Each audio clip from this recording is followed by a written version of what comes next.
With your CIGTV News Update, I'm Donna Bush. Thanks for joining me.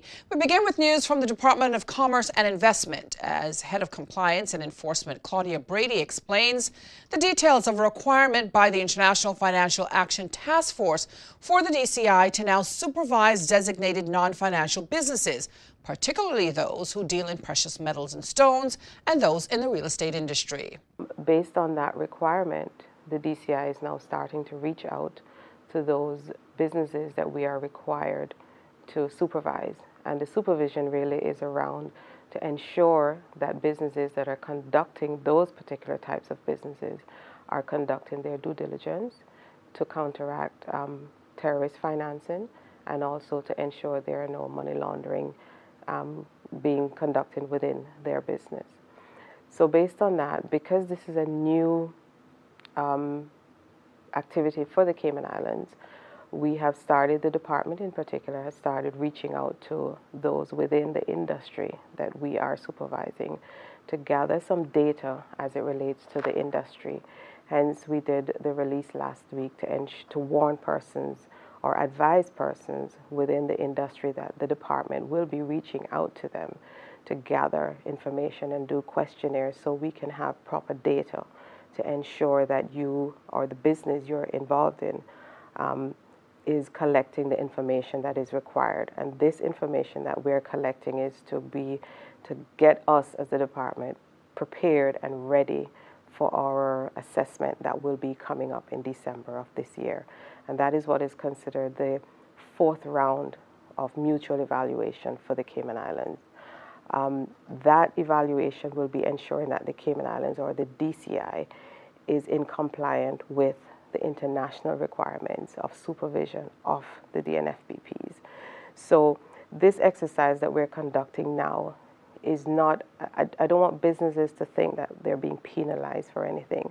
What we want to do leading up to the assessment is to ensure or to help businesses to get to that level of compliance. If they are not at the level of compliance, then the department will assist them to become compliant.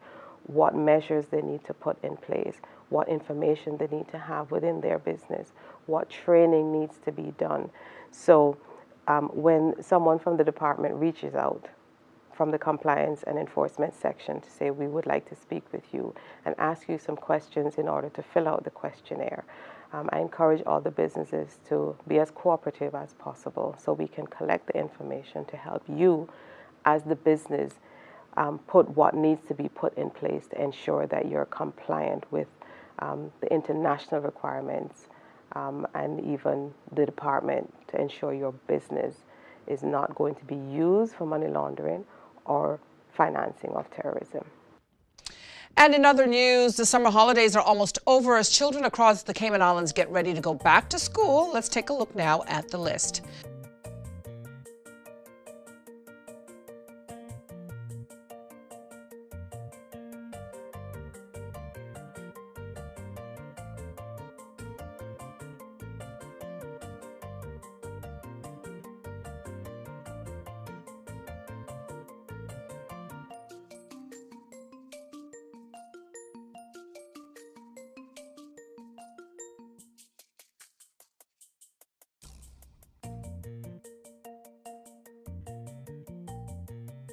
Meantime, parents and guardians can find a complete list of school start dates online at education.gov.ky. Again, that's education.gov.ky. Finally, the Cayman Islands Library Service features local authors and their works. One such author is Faye Lippitt, a former journalist from Alberta, Canada, and a Cayman Islands Library featured author. Now, she recently sat down and chatted with GIS summer intern Jeffia Augustin about what inspired her to start writing books. Well, the first inspiration was based on my children. Everybody wants to write a book. Everyone has a story. Maybe not everyone wants to write a book, but everyone has a story within them, and sometimes that story becomes a book. Well, in my case, I had many stories based on my children. We had 6 in 8 years, including 2 sets of twins, and things got pretty crazy. And the way that I handled the craziness was to write about the things that they did. I was lucky enough to have a magazine column, And when I came to the island, I collected all the columns and put them together in the book. And the book became 5-minute reads for mums who are stressed, and I know what stress is like. The book is the name of the book is just based on one of the stories when the children rounded up 16 chickens from the coop and put them on the trampoline with their baby sister and had some fun. Well, that book became a children's book because people thought with a name like that it was a children's book. And so what I did was the first book took place in Canada. The second book, I made all the characters become Cayman characters. So it's based here on the island, and the Great Caribbean Chicken Caper is based on the story of the 16 chickens on the trampoline. And you can find Faye's books at Books and Books, Foster's Food Fair, and the Book Nook. And 100% of the proceeds from Faye's books go to the Rotary Club's literacy programs. And if you missed today's news update, as always, you can go to the Cayman Islands Government Facebook page or the CIG Television YouTube channel. For now, I'm Donna Bush, as always, thanking you for joining me. Hoping you'll do the same again tomorrow. Until then, bye-bye for now.